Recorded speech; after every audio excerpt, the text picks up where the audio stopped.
Hello, Sue Fisher back again to do some more campfire cooking. We're using the new campfire pit which is cracked, so we'll have to be repaired tomorrow. Different kind of clay to the last one, has cracked it a lot.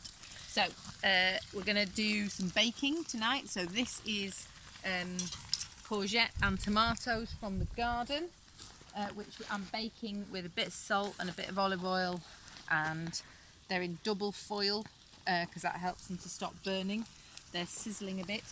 I'm also going to try and do some pancakes, but the fire is still a bit hot, so we'll see. See how that works. So I'm in my respect position. I'll put a little bit of oil on. I've got my platy trivet thing, and then I've put some cheese in this batter. I made this batter in the kitchen, and I put some cheese in it. That's a good noise. See how it goes. I think the fire is still a bit hot, but we'll see.